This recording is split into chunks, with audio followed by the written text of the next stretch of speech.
Yeah, it's Jovi, baby. Yo, this is your girl, Jovi Rockwell, and I'm politicking with Paul on Turbo City Radio. You don't know? All right, welcome back to Politickin. Not politicking with Jovi Rockwell. How you doing today? Hey, I'm doing good. What's up? What's up? Chill. So the first thing I want you My to brain? I want to say, what's the average day for you right now? What's the average day for you? Average day for me, I wake up, I drink a cup of Jamaican coffee because it's the best coffee. And then I do the workout. I try to get some cardio and some physical fitness in there. And then I hit the studio. I write a couple songs. Depends. The days may differ because it depends on my obligations for the day. I may have to, it might not be writing in the studio. It might be like going and working with a different artist or with a different producer or going to, meetings and such like that. But average days is always creativity, Yeah, I'm going to say, what's Jamaican coffee? Can you describe it for me? Oh, Jamaica coffee comes from Blue Mountain. Uh-huh. And it's just the best coffee in the world. And it's just so rich and good, and it just has this flavor that, like, nowhere. And Blue Mountain is like one of the highest mountains in the world in Jamaica. So, yeah, the coffee there is amazing. Okay. And I wanted you to talk about your upbringing a little bit, and how did you actually fall in love with music and decide to do this as a career? Well, my father was a cabaret artist. For all my young life as a kid, I watched him on stage and perform on the North Coast and all the hotels and stuff like that for all the tourists. So I knew that I loved what he did, and I wanted to do that. And so I started writing music with my best friend when I was about 10, and then her brother had a little basement studio, and they were the kids of one of the members of Third World, which was a big reggae rock band. And so they were given instruments and stuff like that. So I was just lucky enough to kind of be around live music and people who were doing music. And so I did my first little recording in the basement studio, and that's when I kind of realized that I could do something that people liked, and I recorded it, and people were like really making, they were saying, wow, that's good, and so I started to get a little bit of credibility there. And it was just kind of a hobby until after I left school. And, I just knew I always wanted to do it. And so one day I just, dropped everything and decided to just only do music, like eat, sleep, and, everything music, and just devote myself to being an artist. Yeah, and actually that you kind of went to my next question, because I was reading about you, and they described you as a true artist. And they say you have a unique style, and they say you actually, you're very spiritual with your music. So I wanted you to talk about that a little bit, just describe your music to the people. Well, it's funny because, as I said, it was a hobby of mine, and I was very shy at first, even though like the word started to kind of spread, because Kingston is like a small, it's a small place, and so producers and people who are doing music would, say, oh, this girl is good, but I was really shy, and I was kind of more like an in-the-cut girl. But I realized one day that, first of all, music haunted me. I couldn't get it off my mind. I would hear melodies in my head. I would just, it just haunted me until I realized, listen, I think it's trying to tell me that I need to do it, and kind of let go of my inhibitions.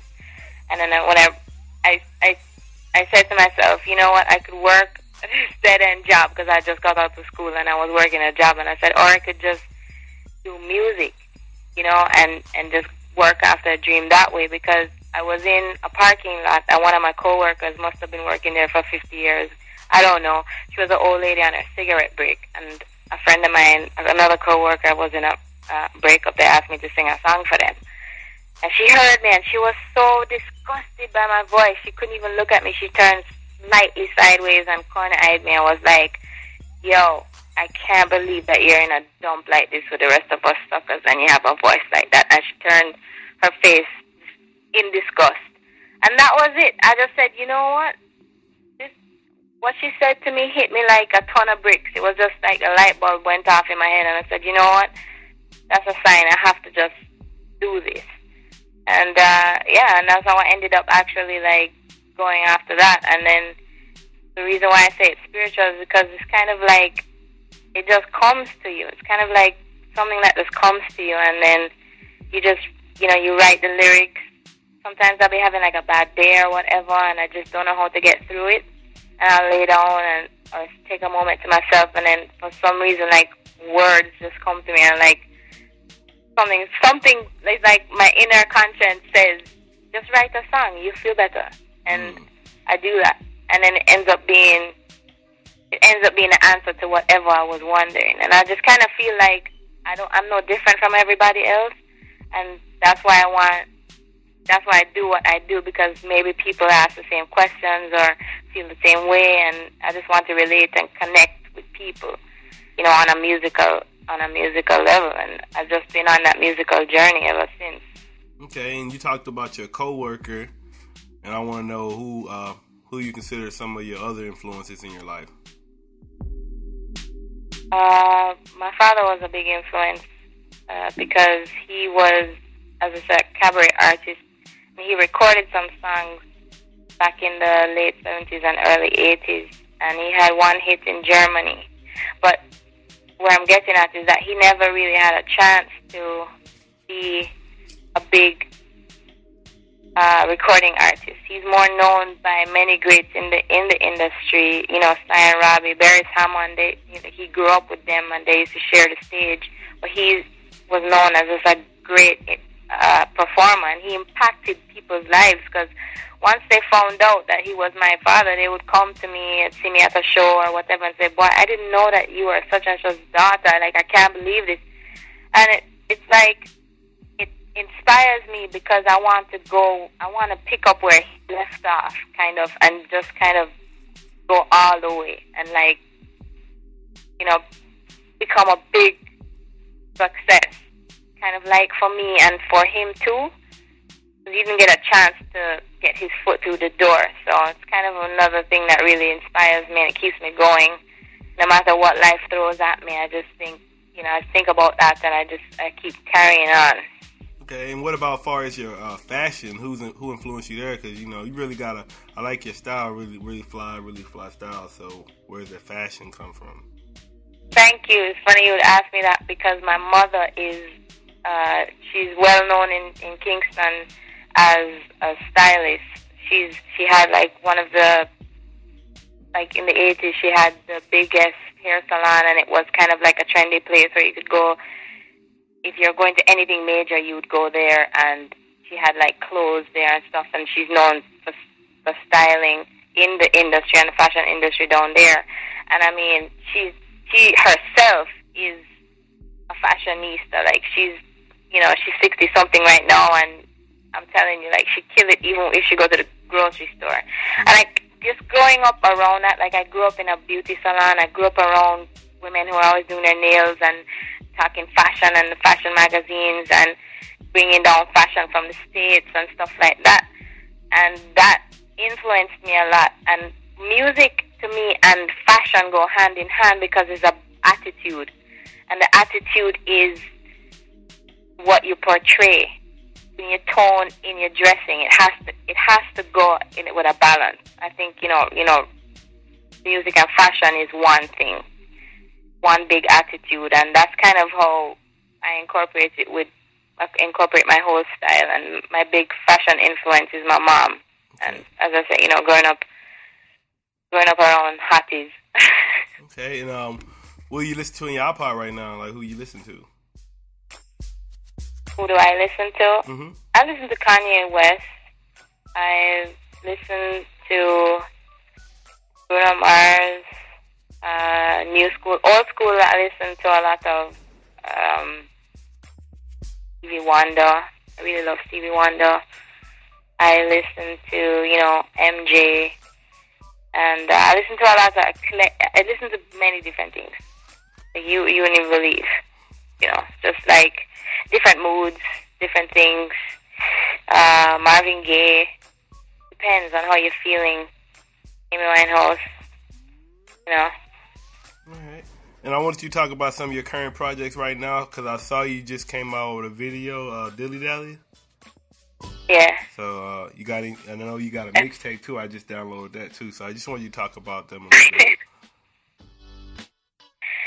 Yeah, no, I just did a video for Dilly Dally, and Dilly Dally was produced by Bruno Mars, and we co-wrote that together, and it was released as a single in Jamaica, and you can see it on YouTube, Jovi with 2 L's, Jovi Rockwell.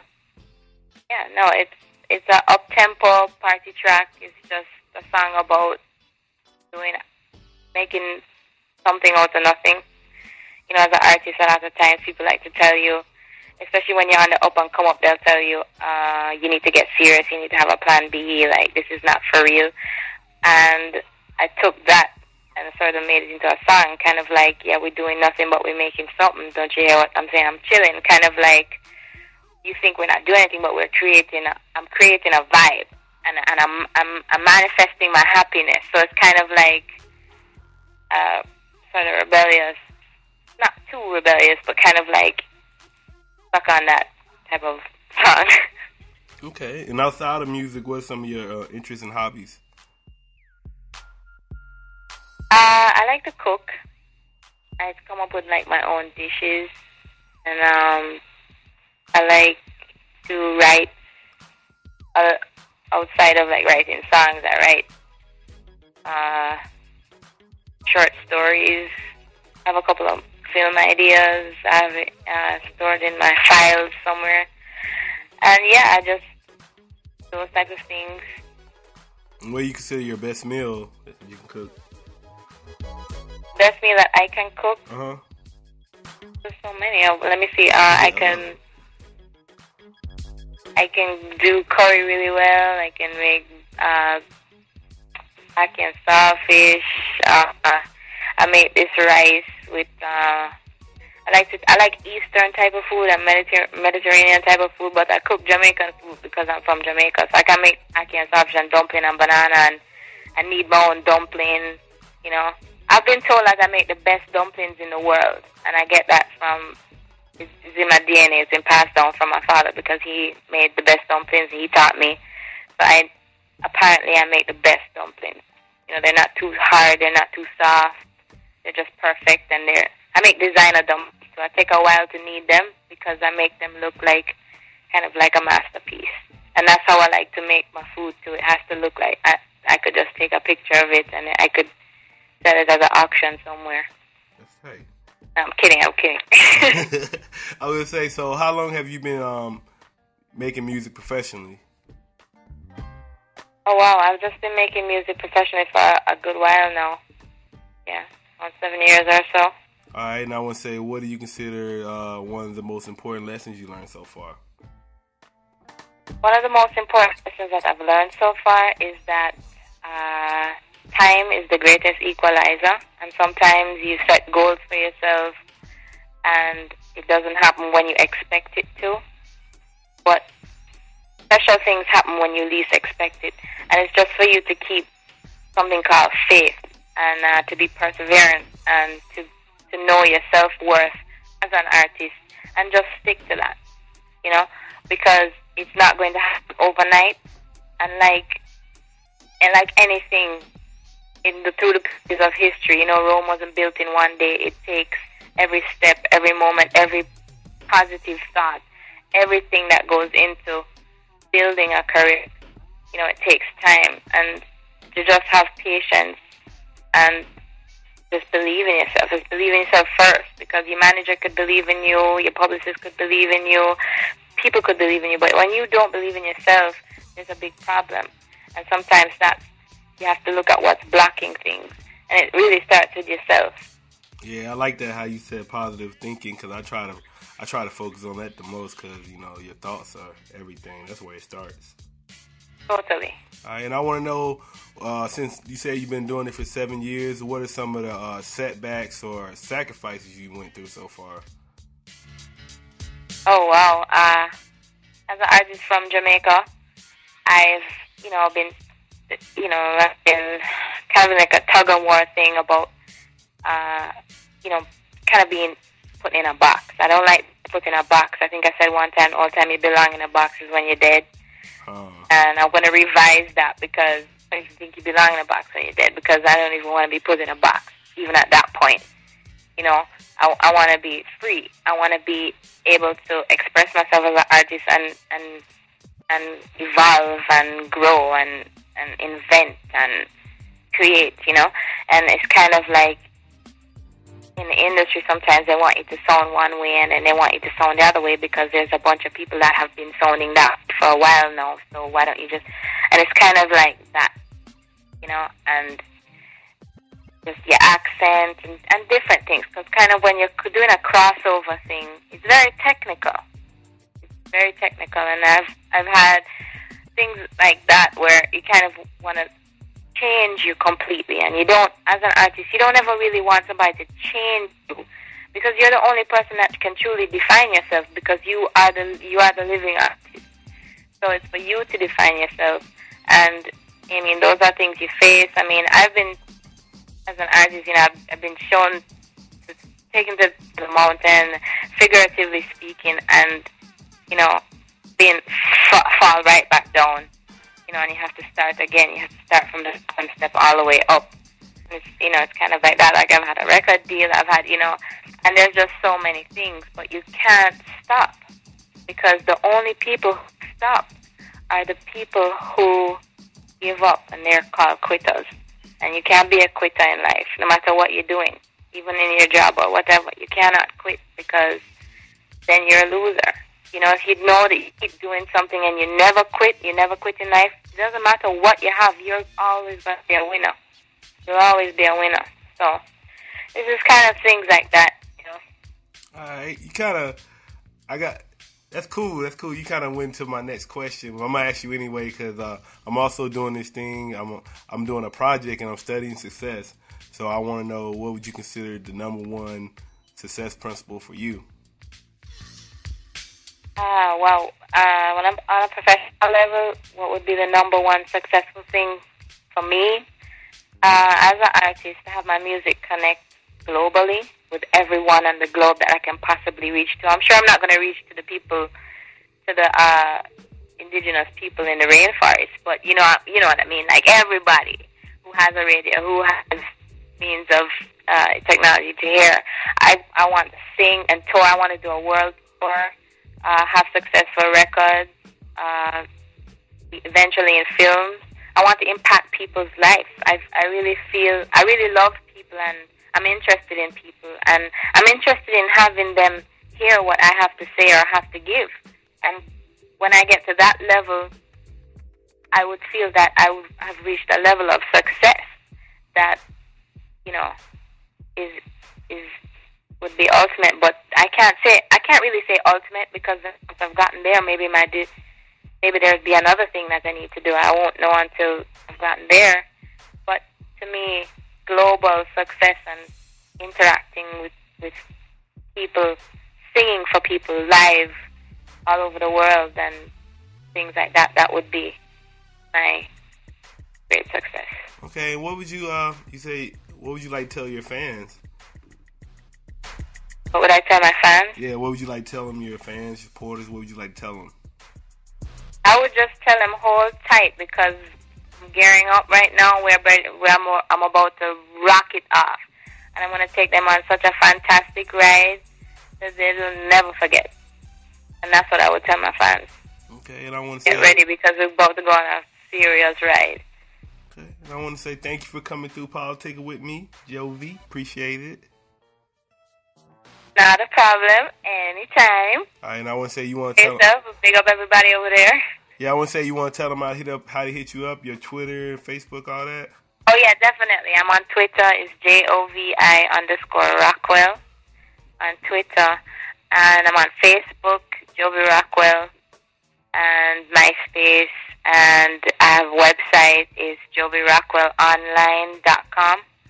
So, I mean, I have an EP coming out. I've been working on that, and I post all my information on Twitter and Facebook and on my website. So, if you want to follow and see what's going on with your girl, you don't know, you just click. I'm a click away, like that.